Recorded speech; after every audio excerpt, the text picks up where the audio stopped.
Sa isang emosyonal at hindi inaasahang sandali sa burol ni Pilita Corrales, diretsahang inamin ni Jericho Rosales sa harap ng buong pamilya ni Janine Gutierrez na siya na nga ang kasintahan ng aktres.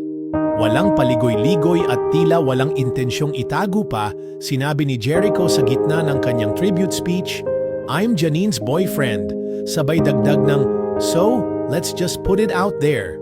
Ang eksenang ito ay naganap noong gabi ng Huwebes, April 17, 2025, sa The Heritage Park sa Taguig, kung saan ginaganap ang lamay para sa Asia's Queen of Songs na si Pilita Corrales na pumanaw noong April 12 sa edad na 87.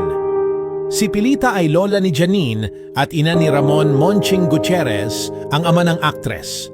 Habang nagsasalita si Jericho sa harap ng pamilya at mga kaibigan, dama ang kabuuan ng respeto at pagmamahal hindi lang para kay Pilita, kundi para na rin sa pamilya ni Janine na ngayon ay hayagan na niyang tinatawag na parang sarili na rin niyang pamilya.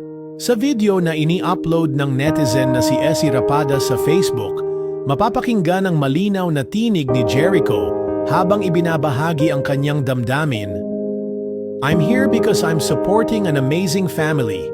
It's the first family, large, huge family, na sobrang tight-knit. If you want a definition of a family, this is the family, and I've been so honored to just, I've been spending time with them because I'm Janine's boyfriend." Agad na sumambulat ang hiyawan at palakpakan sa loob mismo ng chapel. Isang bihirang eksena sa isang lamay, ngunit malinaw na dama ang suporta at tuwa ng mga nakarinig ng kanyang pag-amin. Hindi rin nakalimot si Jericho na ikonekta ang kanyang sariling ina sa alaala ni Pilita.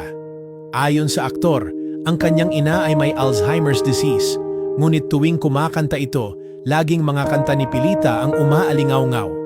Aniya, "Her songs just go beyond memory because it's embedded in her heart."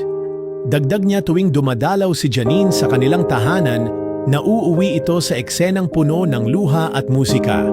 Every time Janine goes to the house, mag-iiyakan sila ng 45 minutes because Mama would sing Pilita Corrales' songs to her. And they'll just cry. And so I just let them cry. Sa pagtatapos ng kanyang tribute speech, isang awitin ang inalay ni Jericho bilang paggunita kay Pilita. Isang gesture na lalong nagpapatibay sa koneksyon niya, hindi lamang kay Janine kundi pati sa pamilyang kanyang minamahal. Matatandaang noong August 2024, sa junket ng seryeng Lavender Fields ng ABS-CBN, kinumpirma nina Jericho at Janine na sila ay nagde-date na. Ngunit sa loob ng maraming buwan, nanatiling pribado ang detalye ng kanilang relasyon.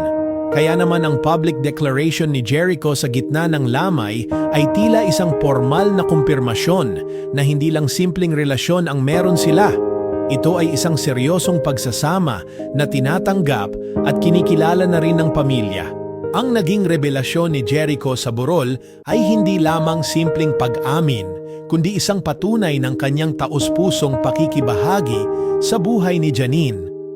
Sa kabila ng lungkot ng pagpanaw, ang gabing iyon ay naging saksi rin sa isang bagong yugto ng pagmamahalan at pagtanggap, isang paalala na sa gitna ng pamamaalam, may mga bagong koneksyon na isinilang.